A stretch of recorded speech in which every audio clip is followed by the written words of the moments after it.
All right, one major theme for this evening, Proverbs chapter 10. And I'll start it with a question. Have you ever been in the presence of someone who talks your ear off and you have no way to get away? All right, here we go. Proverbs chapter 10. I'll read through the whole chapter, and then there's one major theme primarily that we'll talk about. A wise son brings joy to his father, but a foolish son brings grief to his mother. Ill-gotten treasures have no lasting value, but righteousness delivers from death. The Lord does not let the righteous go hungry, but he thwarts the craving of the wicked. Lazy hands make for poverty, but diligent hands bring wealth. So you're starting to see this tendency through the book of Proverbs. At the beginning, like we talked about, there's like this general comments about wisdom and foolishness, and starts to get more specific, and then it also sometimes switches themes pretty quickly. This particular chapter does do some switching here and there of different types of foolishness and wisdom, but like I said, it also keeps coming back to one particular topic. Verse 5, he who gathers crops in summer is a prudent son, but he who sleeps during harvest is a disgraceful son. Blessings crown the head of the righteous, but violence overwhelms the mouth of the wicked. The name of the righteous is used in blessings, but the name of the wicked will rot.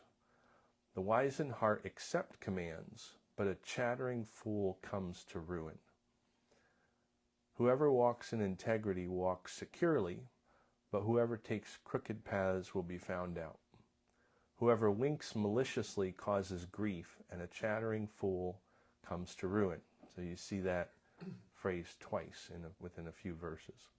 The mouth of the righteous is a fountain of life, but the mouth of the wicked conceals violence. Hatred stirs up conflict, but love covers all wrongs. Wisdom is found on the lips of the discerning, but a rod is for the back of the one who has no sense. The wise store up knowledge, but the mouth of the fool invites ruin. The wealth of the rich is their fortified city, but poverty is the ruin of the poor. The wages of the righteous is life, but the earnings of the wicked are sin and death. Whoever heeds discipline shows the way to life, but whoever ignores correction leads others astray. Whoever conceals hatred with lying lips and spreads slander is a fool. Sin is not ended by multiple words, but the prudent hold their tongues. The tongue of the righteous is choice silver, but the heart of the wicked is of little value. The lips of the righteous nourish many, but fools die for lack of sense. The blessing of the Lord brings wealth without painful toil for it. A fool finds pleasure in wicked schemes, but a person of understanding delights in wisdom.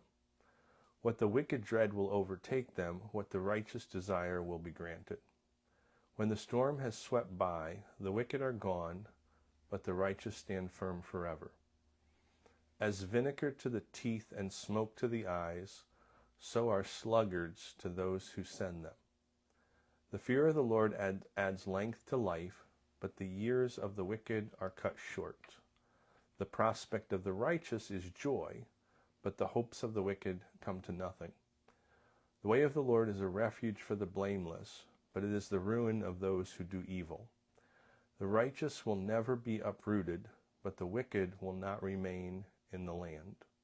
From the mouth of the righteous comes the fruit of wisdom, but a perverse tongue will be silenced. The lips of the righteous know what finds favor, but the mouth of the wicked only what is perverse.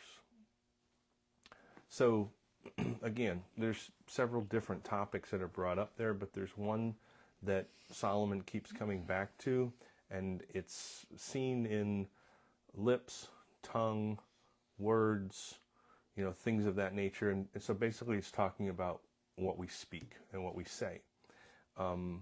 I think the one thing we have to be mindful of is, for the most part, cultures in the ancient Near East were oral cultures. Everything was spoken. There was very little writing. there was writing that happened, but there wasn't a whole lot of paper to go around. There wasn't a whole lot of writing. It was basically an oral tradition culture. And because of this, I think one of the things we can do is we can apply these words not only to speaking, but to writing as well. And so when you think of it as, the prudent read a Facebook post and choose not to respond, the fool decides to respond. That's kind of like, how we can apply that sort of thing. So it really needs the truth in here needs to be applied to both what we say and what we write, even though all the time it's talking about what we actually say. I want to focus, because of that, on this idea of what our words are, and specifically verse 8, and I think it was verse 10 or 11, where twice it says, a chattering fool comes to ruin. Years ago, I cannot remember why, but one of the kids that was in my youth group, and I wasn't the youth pastor anymore, but somehow I ended up taking him from the Detroit, Michigan area down to a college in Indiana, and it was a 4-hour drive. And I knew that Kenny was a talker, but I didn't quite know how much of a talker he was. And he talked for 4 hours straight. And I'm one that can get in the car and not talk to anybody for 4 hours straight, even with people in the car. So it was really something, he just kept going and going and going. And about 15 minutes out, he actually said what was probably the most interesting thing the whole time we were talking, because normally teenagers don't say a whole lot, but he just had a lot of words. And not long before we got there, we had like a short pause of silence, and he turns to me, he goes, he said, I think by now, Pastor Matt, I'm a little uncomfortable with silence. And I said, well, Kenny, let's talk about that. Why is that? We kind of had some conversation about when it's good to speak and when it's good to be silent, and the how you handle conversation with somebody. So it was a good kind of a teaching moment, and he was wise enough to know that he had a lot of words and maybe needed to grow in that area. And the issue is some people have more words than others. They talk about the fact that I think the average is women have 20,000 words to men's. I can't remember if the number is 10 or 12,000, but in general, women talk a lot more than men do. And I always wondered why that is. So it doesn't mean just because people talk a lot doesn't mean they're a chattering fool.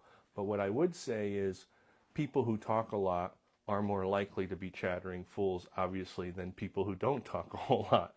There's the temptation, there's similar temptations of some kind for people who don't talk a whole lot. They can be too interior in their life.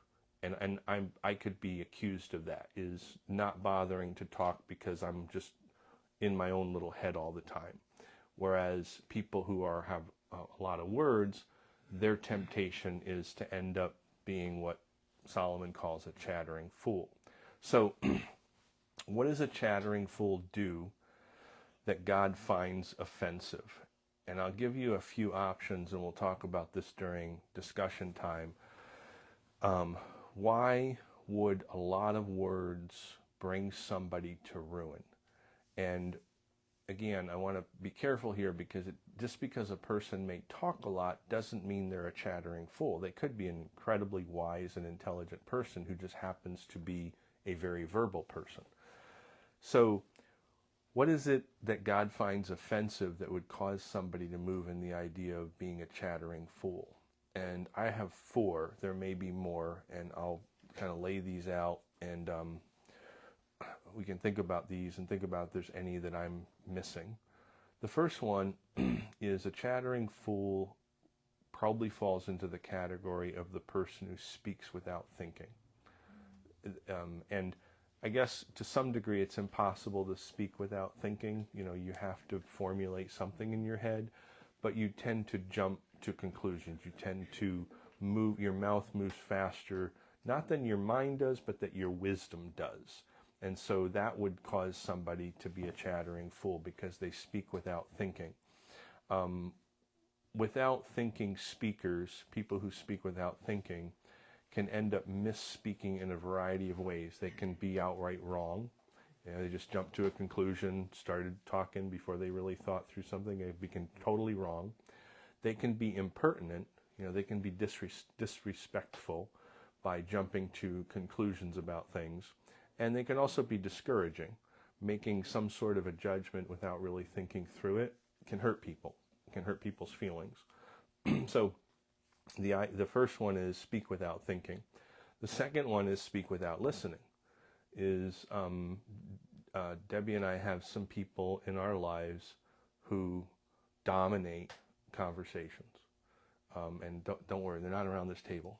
And I'm sure they're not watching either. But they're just, and there are just, you can get on the phone with them and you're a listener for an hour. And I find that simply amazing that a person doesn't really want to have a conversation. They just want to have a monologue. And so the question is what's going on in their heart and mind where they would just feel like it's all their time and that's it. And that just amazes me.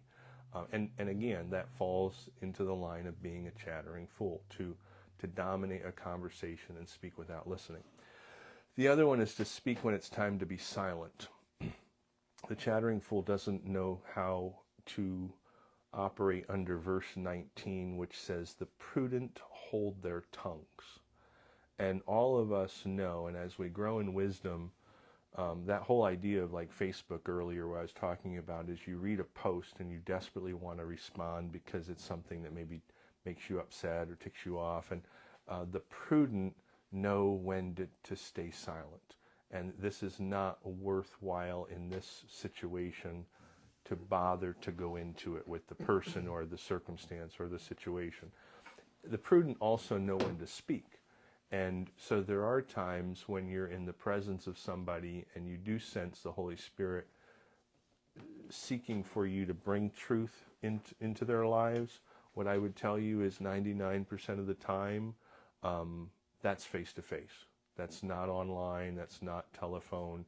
If you need to confront somebody or you feel you need to speak truth into somebody's life, if at all possible, it needs to be face-to-face. There are times and situations where distance makes face-to-face impossible.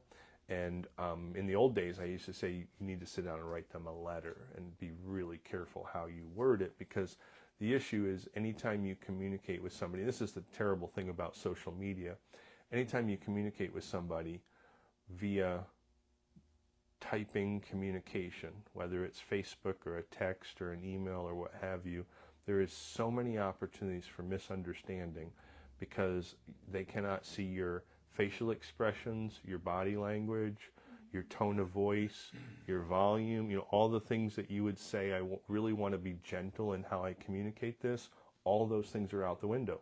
They don't exist anymore because you're now just using words on a screen, and that's all they're going to see. And it's very difficult to communicate well a gentleness in truth speaking unless you're face to face. It's not impossible, but it's very hard. So speak without thinking, speak without listening, speak when it's time to be silent. And then the other one is just as the fool goes further and further with their chattering is speaking words of ruin. And what people who are foolish chatterers do, and I have seen this, with some young men that I've been around. And to be quite honest, when I meet them and I spend not too long of a period of time with them, I have to admit they start to annoy me. And the reason is because they set about to almost ruin all the relationships around them by how they speak. Their bravado, their criticism, their ego, their pride, all these things get in the way of being able to really build a positive relationship. And I see some young men who are fairly friendless, because of how they communicate. And they're really chattering fools, and people don't want to be around them because they either dominate a situation, or their pride and ego get in the way, and they want to, show themselves to be the best and better than everybody else in the room, and it ruins relationships. It'll also ruin employment opportunities for them, because people oftentimes will end up really having a hard time with the chattering fool. And what you'll see out in the world, you would hope that Christians would respond better, but it's hard, is what you'll see is the chattering fool becomes a target.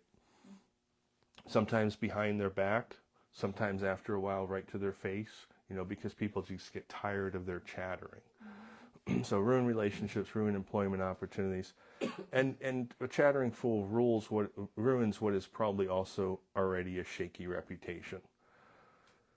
So there's a bunch of verses, verse 14, verse 18, verse 19, 20, 21, 31, 32. All of them speak about this idea of how our words can impact. Then the question becomes, verse 32, it says, the lips of the righteous know what finds favor. So how do the righteous find favor with their words? And all I would say is invert everything I just said about a chattering fool.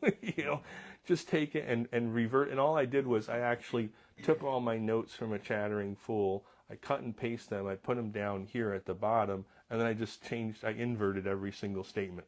And so the issue is a person who is wise with their words, they think through what they're saying, they develop the discipline of listening, they recognize the value of silence at times, and they speak words of life.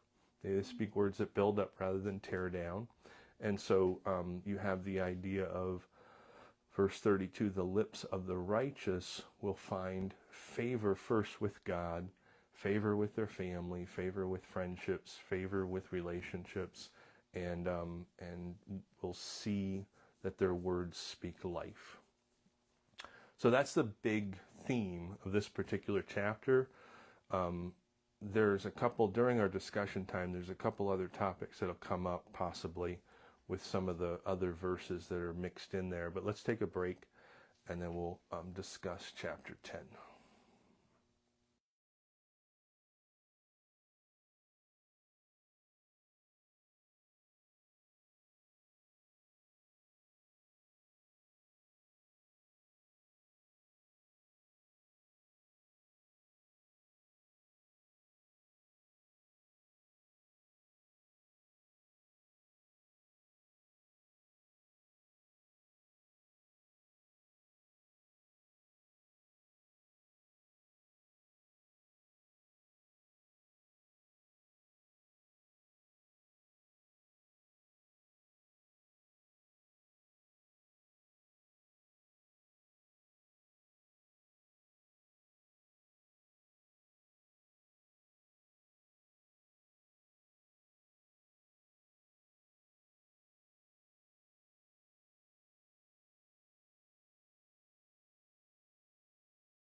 So we're already in our discussion, so we'll just keep going with it. We were talking about, Brian, can you reiterate what you were saying? In media, in the political arena, and just in everyday conversation, it seems like people will ask a question, and then as the person they're asking the question to starts to answer, they start talking over and not allowing for the person to answer and for a discussion to ensue. It's just one person forcing their opinion on another, and there's just I don't know, the whole, you had mentioned it, the whole, and I would consider it an art of listening is no longer. Right. Yeah. And you can't listen in a sound bite. You can't really communicate in a sound bite. You have to do that. You either have to talk over to get your point across because you only have 30 seconds to do it or 3 minutes to do it. And so you've kind of, the media has force-fed that shrinkage of what used to be really thinking about topics for a long time. Most of the books, if you look at books that were printed prior to 1900 especially, you were talking about you were going to have to sit and seriously think for a while. Books were for that purpose of serious thought, which is why there was a pretty strong intellectual class that would actually do that labor, and there were others who didn't. In the 20th century, really our whole culture became fairly decent readers. And so for a long, long time, it was not unusual at all for people to really read actively, and oftentimes they were reading some pretty serious stuff and thinking through topics quite a while, which meant that when they had conversations about those topics, they were fairly well informed, and they could have long, drawn-out conversations on a single topic. So statistically, they say that 50% of people don't read any longer.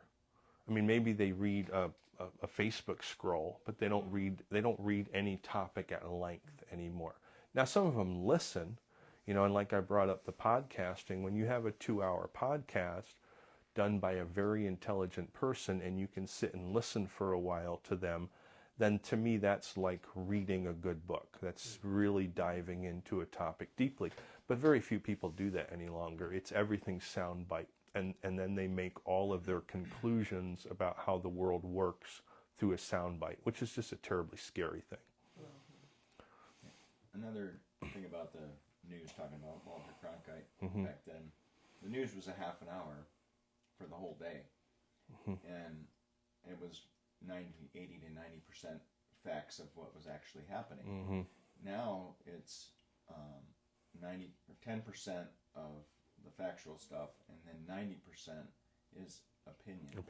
Yeah. So when you have 4 people on a panel giving their opinions, that's where you start getting a lot of the talking over, because I have a different opinion than you, so I'm going to speak louder and drown you out.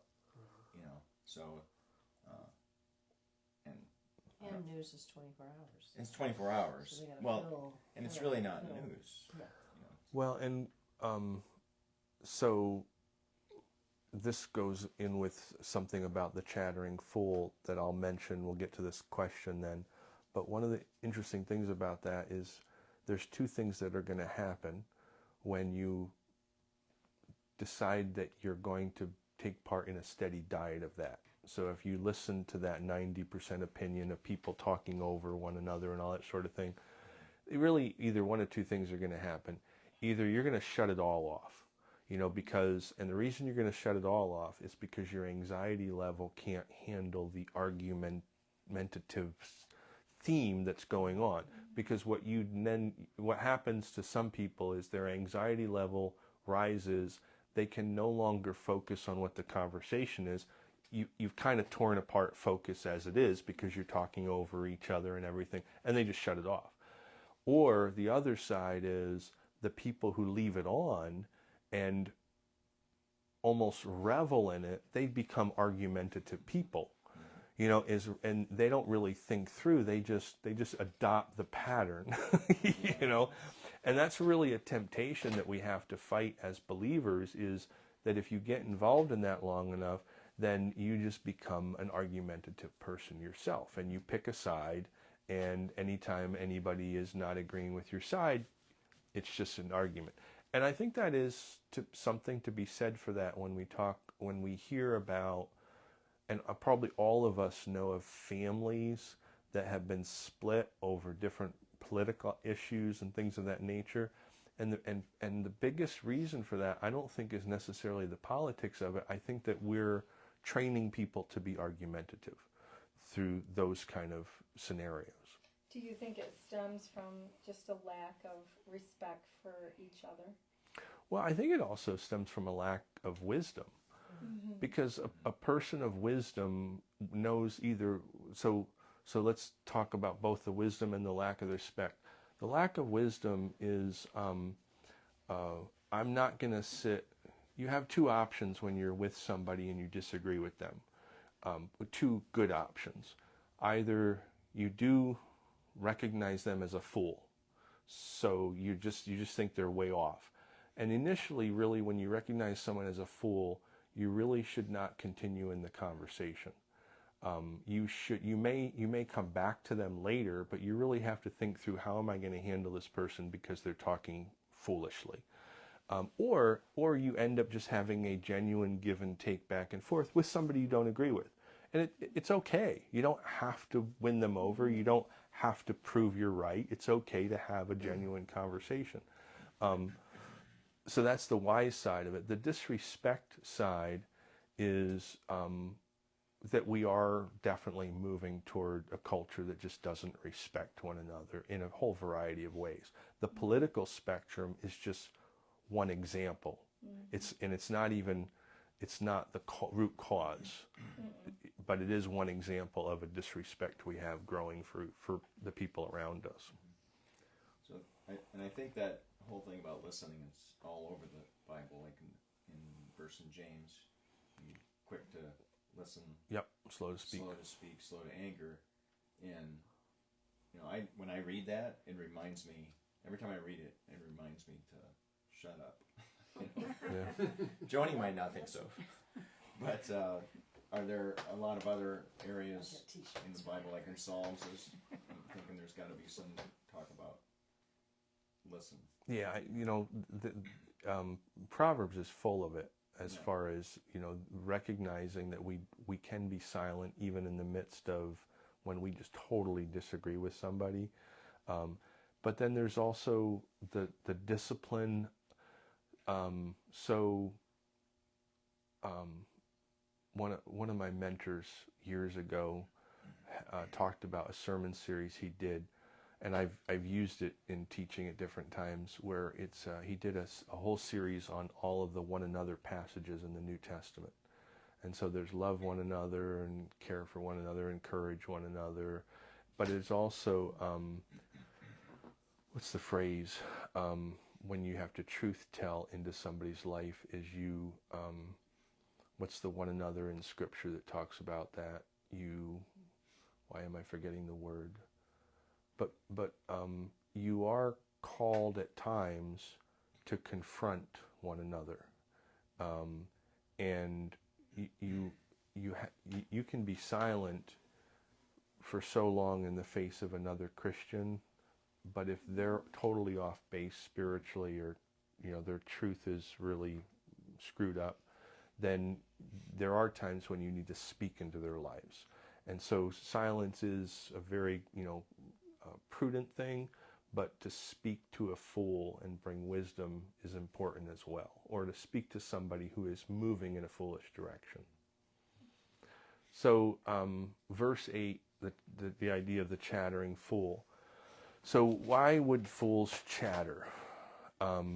What is it that is causing, and I've alluded to it with a couple things I said earlier, but what are some of the options of why a person becomes a chattering fool? I think low self-esteem has something to do with it. Mm-hmm.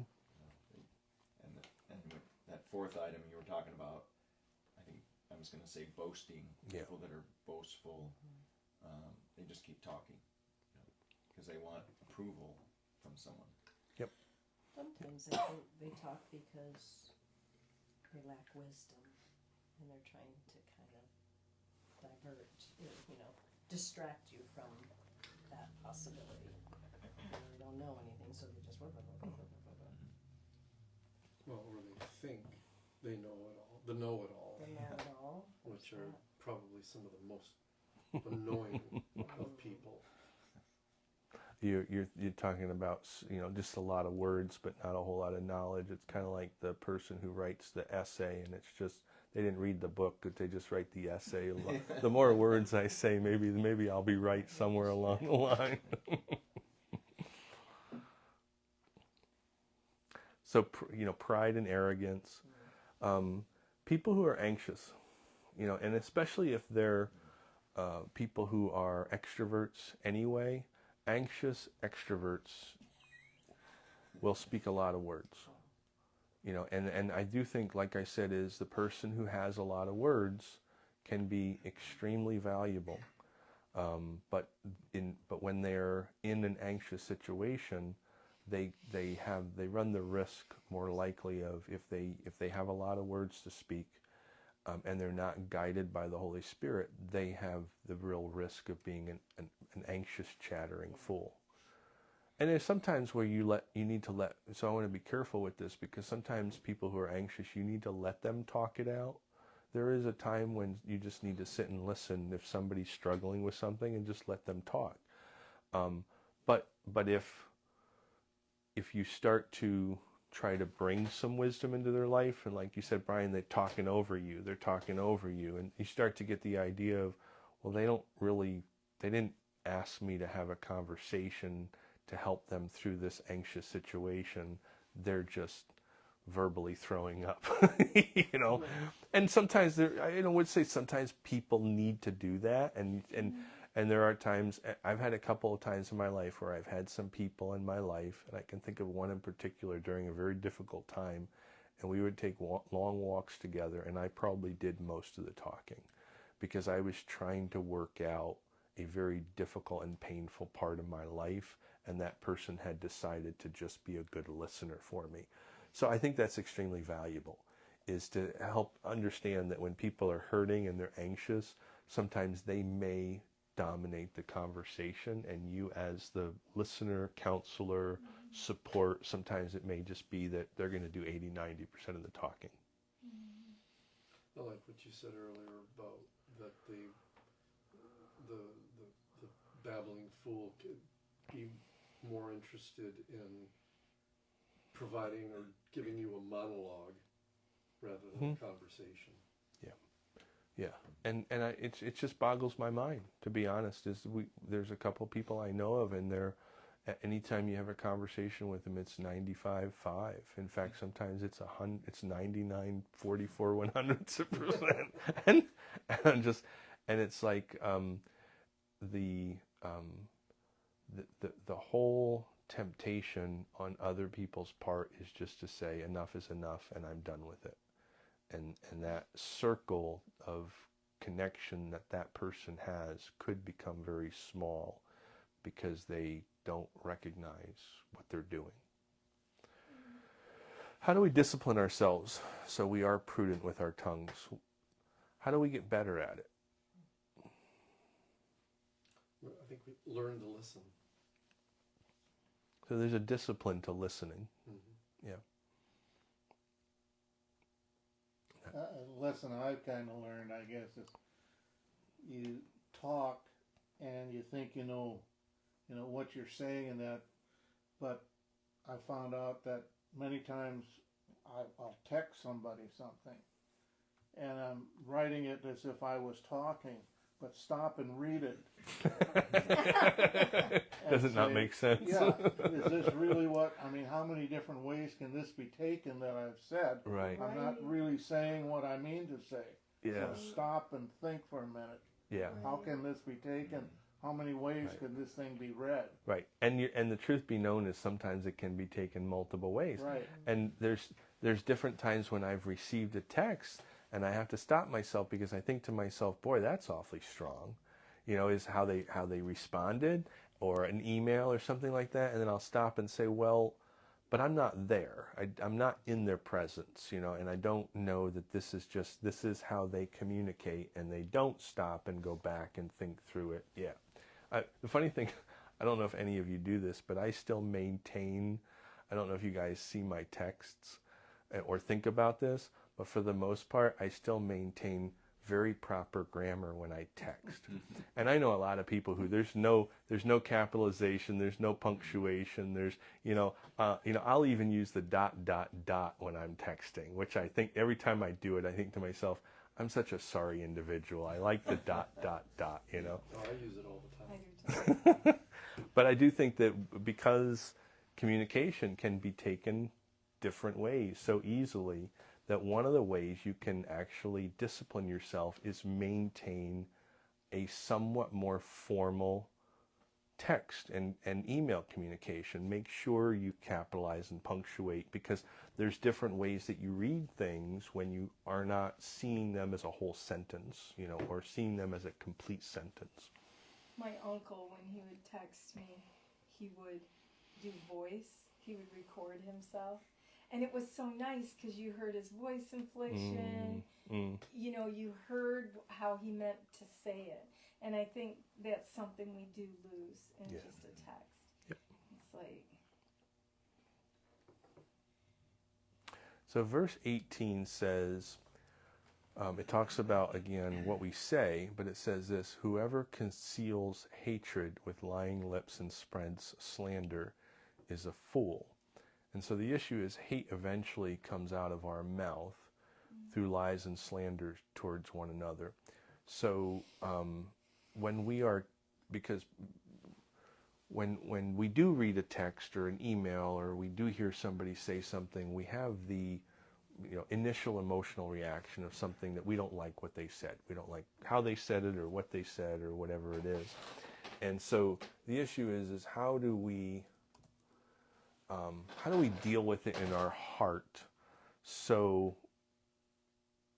our words don't lead to death? Our words lead to life. In other words, how do we handle it when we feel like we are being attacked, when we feel like we're being treated unfairly? How do we discipline ourselves so that, because our first inclination of the sin nature is, you hit me, I'm going to hit you back. You said something mean to me, I'm going to say something mean to you back. How do we discipline our heart, which is our will and our emotions, so that we reflect the same kind of peace that Jesus had in the midst of how he was treated? How do we discipline ourselves so that we don't pour the hate back out? I think you mentioned or alluded to, I think one of a big discipline is the pause.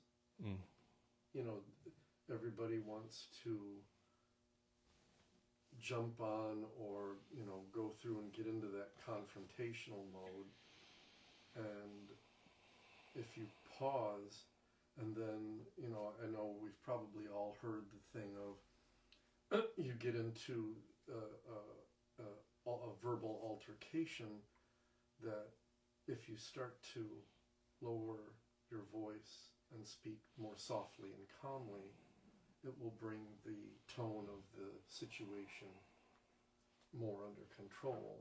And I think that's probably a big, and just slowing down. Well, when they teach you, like, when you're negotiating and that, people will mirror you. So if you're getting louder, they're getting louder. And if you go softer, they'll come down. And so when you're in business conversations and stuff and it gets heated, you can diffuse things by changing the level, so to speak. But I think there is a big part where you have to pause. You also have to remember, like, who these people are and your relationship with them. And if you value that relationship with them, I think you give a lot more grace. I think there's a lot more grace for it being, because it tends to, yeah, sometimes it is just venting, but sometimes it's hurtful. And so if it's hurtful, I think you have to just take a pause and remind yourself, who is this speaking to me right now? And I think it helps you just balance that truth and grace with the person that you're dealing with. And So one of the things that I found myself doing when I was young, and I still can fall into it, and I've tried to discipline myself away from it, is, and I believe that one of the ways I've had success, not always, but like you're driving in a car and somebody blows by you 20 miles an hour faster, and then, cuts in front to turn right real quick or something, or you have somebody cut you off, whatever it is. So what we often do, you mentioned the word venting, and I use the word ruminating. So what I found when I was younger is the worst time for me was when I was mowing the lawn. And I'm serious. I have no idea why this was, and maybe it was the noise, and I was just inside my head. But if I was upset with anybody, I would have these confrontational conversations with them in my head about how wrong they were and how right I was. And so I would ruminate about the whole relationship. And what I actually found was I needed to move that scenario from rumination to prayer. And that's, I think, something that we miss is we get upset with somebody and we will have these conversations in our head, and we always win those conversations. It's like when I was 14 years old on the basketball court, and I played the 7th game of the NBA Finals, I always won it. It was amazing. I always won. And if I missed the last shot, I was fouled. He was fouled. I get the foul shot to win the game. So in those ruminating times, oftentimes when we're really upset and we're not doing what God wants, our words almost are still coming out, but it's in the interior. And so how do you break that, the indiscipline of rumination where you're thinking evil of other people or you're trying to put them down, even in your head at the time? And I actually think that the biggest answer to that is to pray for them and to pray for yourself. Because at that moment, you need prayer more than they do because you're the one that's thinking those kind of thoughts. So one of the things I think we really need to strive for is to give all that time of thinking in our head about the guy who cut us off or the family member that we argued with or, whatever it is to say, I'm going to choose to discipline myself during those times rather than ruminating, to pray for that situation, me as a person, them as a person, whatever the scenario is. it's hard to be upset with someone that you pray for regularly. Well, that's because God is suddenly in between, and the Holy Spirit standing between you and that person. Yeah. I always try to remind myself too, is like, if I'm in a conversation with someone, I'm like, I always try to remember, like, I kind of try to pretend like it's not just me and them. Like there's a group of people I respect around me. Would I talk like, am I going to say that in front of a whole group of people? Because if I'm not, then I shouldn't be saying it.